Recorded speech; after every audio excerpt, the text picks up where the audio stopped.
वैसे तो इतिहास में विक्रमादित्य नाम बड़ा फेमस रहा। उज्जैन के राजा विक्रमादित्य बड़े महान राजा रहे, लेकिन इतिहास में ऐसा कहा जाता है कि विक्रमादित्य किसी राजा का नाम नहीं, ये उपाधि थी। और ऐसे भारतवर्ष में ऐसे 14 विक्रमादित्य हुए हैं। हम बात कर रहे हैं भारत के महान सम्राट चंद्रगुप्त द्वितीय विक्रमादित्य, जिनका काल भारतीय इतिहास का स्वर्ण काल कहा जाता है। तो आइए, आप सबका स्वागत है भारतवर्ष की सीरीज में। आपको इस सीरीज काफ़ी पसंद आ रही है। मैं अक्षय सिंह राजपूत अपने चैनल द इमॉर्टल नॉलेज में आपका स्वागत करता हूँ।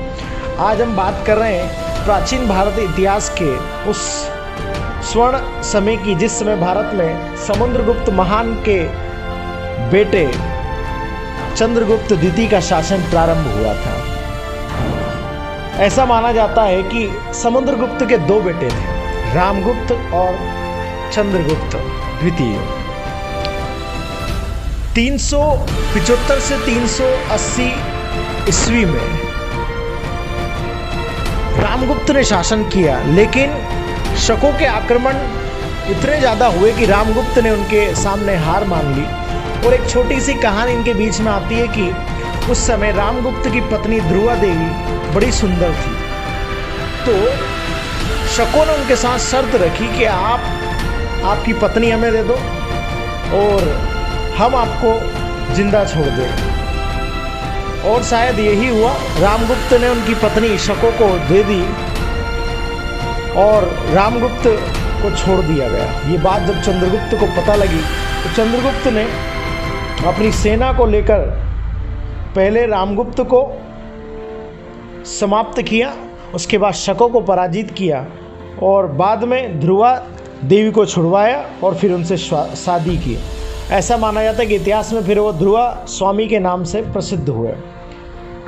इनका शासन समय 375 से माना जाता है। वैसे तो 5 साल रामगुप्त के रहे, तो 380 से 415 ईस्वी तक इनका शासनकाल रहा। इनके बारे में भी जानकारी समुद्रगुप्त के एरन अभिलेख से स्पष्ट मिलती है कि समुद्रगुप्त के 2 बेटे थे, रामगुप्त और चंद्रगुप्त द्वितीय। इनकी तिथि का निर्धारण गुप्त संवत के आधार पर किया जाता है। उन्हीं से पता लगता है कि यहाँ 380 से लेकर 415 ईस्वी में ये शासन करते थे। इनकी प्रथम राजधानी पाटलिपुत्र थी तथा द्वितीय राजधानी उज्जैनी थी। हाँ, ये वही उज्जैनी, मध्य प्रदेश में महाकाल की नगरी उज्जैन अपने वैभव के लिए प्रसिद्ध रहा।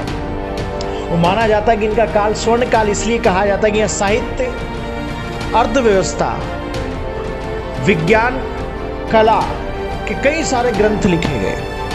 इसी समय इनके दरबार में भारत के 2 ही दरबार रहे जहाँ नवरत्न रहे। एक अकबर का दरबार, दूसरा सम्राट चंद्रगुप्त द्वितीय का दरबार। और इनके दरबार में महान कवि कालिदास जैसे विद्वान, धन्वंतरी जैसे महान विद्वान, वारामिरी जैसे महान विद्वान, छपणक, शंकु, वेताल भट्ट जैसे विद्वान इनके दरबार में होते थे। ये नवरत्न भारतीय जगत में पहली बार इनके दरबार की शोभा बढ़ाते थे।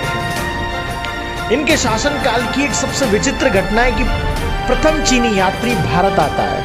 उस चीनी यात्री का नाम है फाहियान।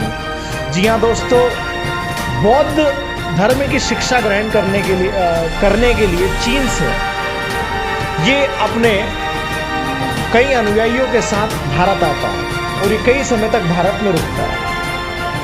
और इसने अपने विवरण में, चीनी यात्री ने अपने विवरण में भारत के बारे में बहुत सारी चीज़ें स्पष्ट की है।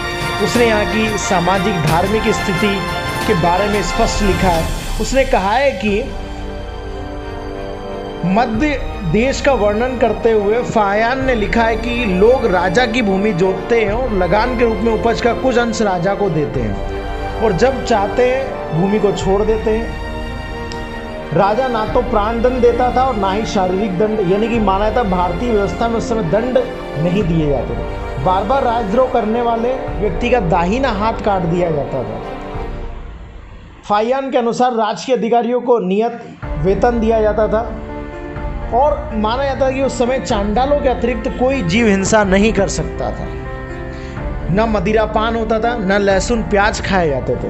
पाटलिपुत्र में फाहियान ने अशोक के भव्य प्रसाद देखे। जब सम्राट अशोक ने प्रसाद बनाए थे उस समय माना जाता था कि यहाँ के लोग बड़े धनी थे, उदार थे। यहाँ के धार्मिक कार्य के बारे में उन्होंने स्पष्ट किया है। चोर डाकुओं का इनके साम्राज्य में कोई भय नहीं था। इनके शासनकाल में उज्जैन में ही ऐसे ऐसे ग्रंथों की रचना हुई। आर्यभट्ट जैसे महान वैज्ञानिक इनके दरबार में या इनके साम्राज्य की शोभा बढ़ा रहे थे। स्वर्ण काल के इतिहास में माना जाता है कि प्राचीन भारत में ये समय अद्भुत रहा। सम्राट विक्रमादित्य के नाम से ये प्रसिद्ध रहे। इनको इतिहास में कई उपाधियों के नाम से जाना जाता है, लेकिन ये उपाधि जगत प्रसिद्ध है। तो ऐसा माना जाता है कि जो उज्जैन के राजा विक्रमादित्य हैं वो ऐतिहासिक निर्णयों के अनुसार यही चंद्रगुप्त द्वितीय हैं, जिनको इतिहास में चंद्रगुप्त विक्रमादित्य कहा जाता है। दोस्तों, ये कहानी आपको ज़रूर पसंद आई होगी। हमें कमेंट में ज़रूर लिखिए। इस चैनल को सब्सक्राइब कीजिए, लाइक कीजिए, इस वीडियो को ज़रूर शेयर कीजिए। मिलते हैं नेक्स्ट वीडियो में। तब तक के लिए जय हिंद, वंदे मातरम।